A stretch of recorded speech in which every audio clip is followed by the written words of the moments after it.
Good morning students. Lecture number 3, trigonometric functions 1. Now examples. First example is state the sign of tan 360 degree and cot 230 degree. मी आता इथे Cartesian coordinate system काढलेली आहे. Positive x axis 0 चा angle, इथून इथपर्यंत Y axis 90 चा angle, इथून एवढा अँगल 180, इथून एवढा angle 270 and one complete rotation again 360. First quadrant, second quadrant, third quadrant and fourth quadrant. Now the angle 380 degree in which quadrant? तर बघा, one complete rotation म्हणजे 360 and plus 20 म्हणजे एवढा अँगल येतो. इथून इथपर्यंतचा अँगल जो आहे तो आहे तुमचा 380 degree. Therefore the terminal ray of angle 380 degree lies in first quadrant, and we know that in first quadrant all trigonometric ratios are positive. Therefore tan 380 degree is positive since it is in first quadrant. तो angle कोणत्या quadrant ला? first quadrant ला. म्हणून tangent ratio, all t ratios are positive, tangent also positive in first quadrant. आता second बघू का, cot 230 degree. मग 230 degree अँगलचा terminal रे कुठे येतो? इथपर्यंत आला 180 आणि हा आहे 270. 180 प्लस 50 म्हणजे इथून एवढा जो अँगल आहे तो आहे तुमचा 230 डिग्री. मग 230 डिग्री हा अँगल कोणत्या क्वाड्रंटला आला? In third quadrant. In third quadrant, tangent ratio is positive, therefore its reciprocal cotangent means cot ratio also positive. Means the sign of cos 230 degree is positive since it is in third quadrant. Quadrant मध्ये आपण ठरवणार की तो angle ज्या क्वाड्रंटला असेल त्यानुसार त्या रेशोकडे आपण बघणार आणि मग तो रेशो पॉझिटिव्ह आहे किंवा निगेटिव्ह आहे ते आपण ठरवणार. हे झालं तुमचं फर्स्ट एक्झाम्पल. याच कन्सेप्टवर आधारित आता सेकंड एक्झाम्पल. त्याच्यासाठी लेक्चर 1 मध्ये जी फिगर मी तुम्हाला त्या ठिकाणी एक्सप्लेन करून दिलेली आहे ती फिगर मी पुन्हा एक्सप्लेन करणार. हा फर्स्ट क्वाड्रंट, हा झाला तुमचा सेकंड क्वाड्रंट, हा आहे तुमचा थर्ड क्वाड्रंट आणि हा fourth quadrant. In first quadrant all T ratios are positive. In second quadrant, sin ratio is positive. In third quadrant, tan ratio is positive. And in fourth quadrant, cos ratio is positive. Since both coordinates are positive, here x negative but y positive म्हणजे cos negative, sin positive. Both negative, sin पण आणि cos पण negative म्हणून sin upon cos tan कसा झाला positive आणि इथे cos positive आणि साइन कसा झाला निगेटिव्ह. मग आता बघू आपण साइन थीटा निगेटिव्ह. मग साइन थीटा कोणकोणत्या क्वाड्रंटला निगेटिव्ह आहे पहा.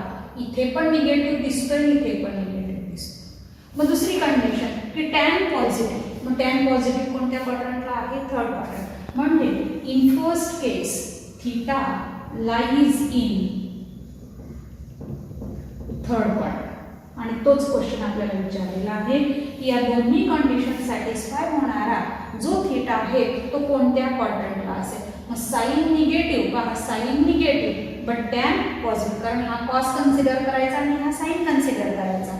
आता सेकंड केस पहा, cos positive but sine negative. बघा, cos positive but sine negative. मग theta lies in fourth quadrant.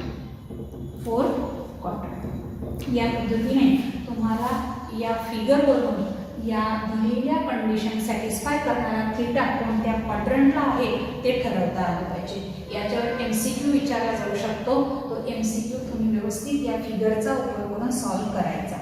यानंतर तुमचं एक्झाम्पल नंबर, आता एक्झाम्पल नंबर 3 मध्ये आहे evaluate sine 30 degree, cos 30 degree and tan 180 degree. मागच्या लेक्चरला आपण जे टेबल त्या ठिकाणी टाकलेलं आहे ते टेबल ऑलरेडी तुम्हाला तुमच्या क्लासच्या नोटबुकमध्ये लिहून टाकायचं क्लासवर. त्या टेबलचा उपयोग करून हे एक्झाम्पल आपल्याला सॉल्व्ह करायचे. मग पहा, त्यातलं पहिलं example, we know that sine 30 degree equal to half, cos 30 degree equal to √3/2 and tan 180 degree equal equal to 0. सध्या व्हॅल्यू पाठ करायला वेळ लागेल, पण तुम्हाला प्रॅक्टिसने ते पाठ होईल. मग ते एक्सप्रेशन मी पुन्हा लिहून काढलं. sin 30 plus cos 30 plus tan 90. Values टाकल्या. दोघांचा denominator same, divide 1 plus root 3. याला अजून पुढे सिम्प्लिफाय करायचं नाही, 0 आपण लिहिलं. आता सेकंड बघा. सेकंडमध्ये तुम्हाला जे अँगल दिलेले आहे ते अँगल रेडियनमध्ये जातात. म्हणून प्रत्येक डिग्रीचा अँगल रेडियनमध्ये काय असतो हे तुम्ही फर्स्ट चॅप्टरच्या रिलेशनवरून पाठच करून टाकायचं. मग पहा, कॉस π/4 रेडियन, मी तुमच्या सोयीसाठी इथे डिग्री पण लिहून देणार आहे. 45 डिग्री आन्सर आहे 1/√. नंतर पुढे आहे sin π/6 radian means sin 30 degree answer आहे हाफ. हे पाठ करायला. आणि तिसरा आहे पहा tan π/4 radian means tan 45 degree answer आहे 1. आता या एक्सप्रेशनमध्ये आपण व्हॅल्यू टाकू. एक्सप्रेशन आहे पहा cos square π/4 plus sine square π/6 plus tan square π/4 equal cos π/4 ची व्हॅल्यू आहे 1/√2, पण त्याचा काय आहे square means 1/√2 it's square. Sine π/6 ची व्हॅल्यू आहे हाफ, पण त्याचा आहे इथे square means half it's square. And lastly tan π/4 answer आहे 1 इट्स स्क्वेअर 1 स्क्वेअर. 1/√2 चा स्क्वेअर आहे हाफ, 1/2 चा स्क्वेअर आहे 1/4 आणि 1 चा स्क्वेअर आहे 1. ही ॲडिशन सगळ्यांना यायलाच पाहिजे. 1/2 म्हणजेच 2/4 प्लस 1/4 हा झाला 3/4 प्लस 1. अगोदर ही ॲडिशन केली. या दोघांना मल्टिपल 2 जर केला तर हा 2/4 होईल. 2 plus 1 3/4 denominator same plus 1. Cross मल्टिप्लिकेशनने 4 1 चा 4 plus 3 answer is 7/4 means the value of this expression is 7/4. तुम्हाला टेबलवरून त्या व्हॅल्यू अगोदर अशा लिहून घ्याव्या लागते. एकदा लिहिल्या स्क्वेअर ॲडिशन सबट्रॅक्शन जे असेल त्यानुसार सिम्प्लिफिकेशन करावं लागेल. यानंतरचं नेक्स्ट एक्झाम्पल पहा आपण घेऊ. एक्झाम्पल आहे नेक्स्ट.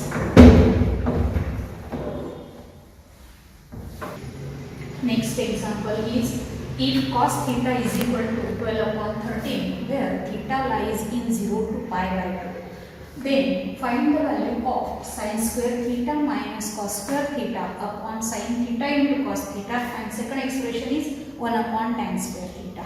म्हणजे cos theta वरून sin tan आपण व्हॅल्यू मिळवून घेणार.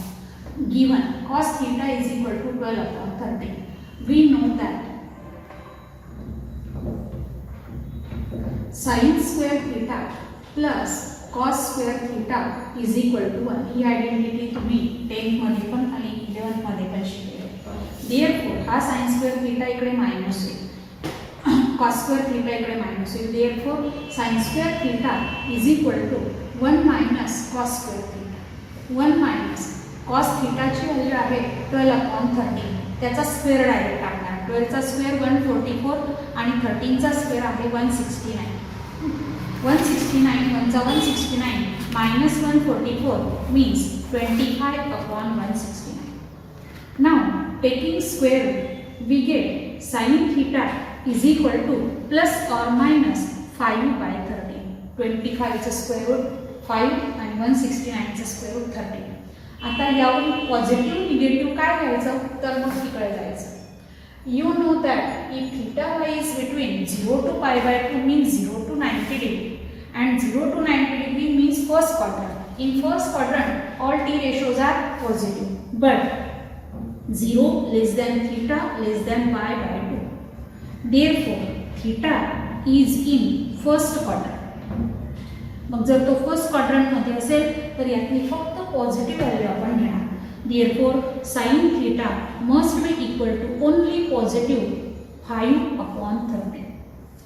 sin theta मिळाला, cos theta तुमच्याजवळ आहेच.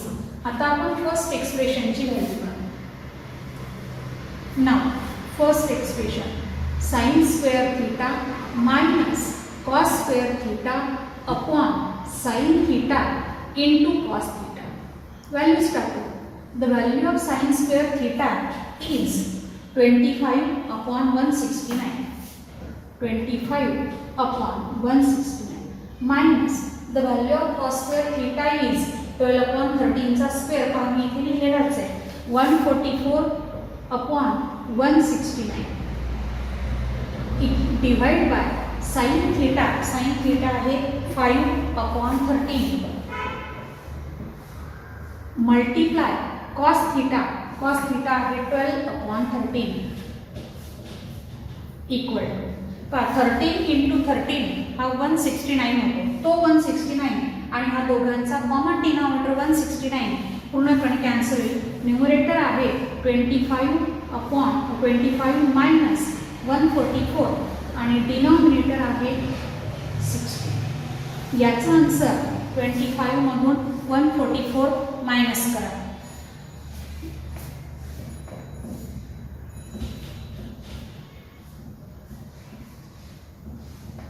मायनस 119 अपॉन 60 हे झालं या एक्सप्रेशनचं आन्सर. आता सेकंड एक्सप्रेशन बघा. नंबर 2 दोन पद्धतींनी त्याला सॉल्व करता येईल. 1 upon tan square theta means cot square theta कारण टॅनचा रेसिप्रोकल काय आहे cot आणि cotला तुम्ही लिहू शकता cos square theta upon sin square theta.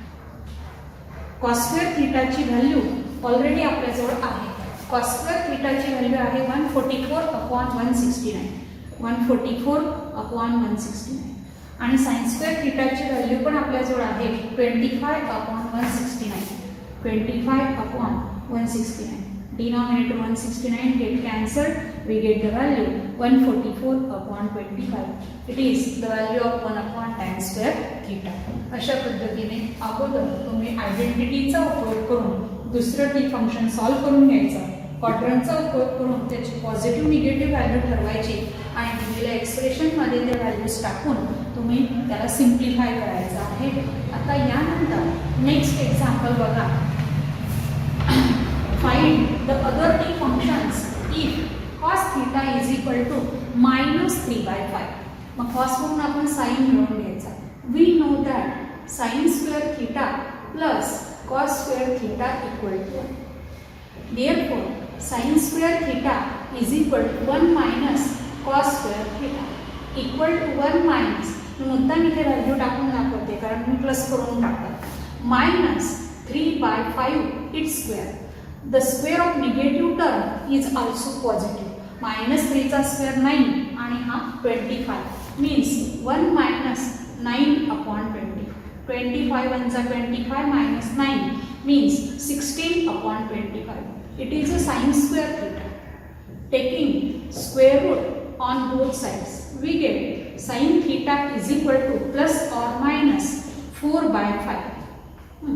याचा स्क्वेअर. आता थीटा कडे जाऊ. Given pi less than theta less than 3/2.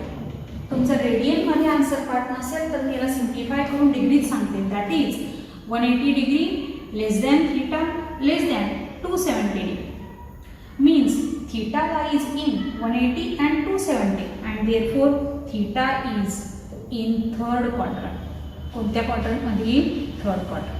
And you know that in third quadrant only tangent ratio is positive means sin ratio is negative and therefore the value of sin theta is minus 4/5. एकदा तुम्हाला दिलेल्या रेशोवरून दुसरा ratio लावताना inter रिलेशनचा उपयोग करायचा. इथे sign fix करण्यासाठी या क्वाड्रंटचा उपयोग करायचा कारण इथे दोन व्हॅल्यू आलेल्या आहेत. मग कोणती व्हॅल्यू घ्यायची पॉझिटिव्ह की निगेटिव्ह त्याच्यासाठी हे क्वाड्रंट दिलेलं असतं. आता आपण टॅन घेऊ. We know that tan theta is equal to sine theta upon cos theta. Value टाकू. साइन थीटाची व्हॅल्यू आहे पहा minus 4/5 आणि कॉस थीटा आहे minus 3/5. minus 4/5 and minus 3/5. minus minus cancel 5 cancel. Answer is 4/5. Tan theta झाला. आता शेवटची की cosec theta. Cosec theta is a reciprocal of sine theta. म्हणून साइन थिटाची जी व्हॅल्यू असेल त्याचा सरळ रेसिप्रोकल लिहून टाकायचा. -4/5 चा रेसिप्रोकल आहे -5/4 साइनचा. Next ratio is sec theta. It is a reciprocal of cos theta. मग कॉस थिटाचे रेसिप्रोकल इथे लिहून टाकायचा. हा आहे -3/5, त्याचा रेसिप्रोकल आहे -5/3. And lastly cot theta, it is a reciprocal of tan theta, means the value of tan theta is 4/3 and its reciprocal is 3/4. आता इथे बघा, in third quadrant only tangent ratio and its reciprocal cot ratio both are positive but remaining 4 are negative, since cosec theta, sec theta, cos theta and sin theta all 4 ratios are negative. Only tan and its reciprocal are positive.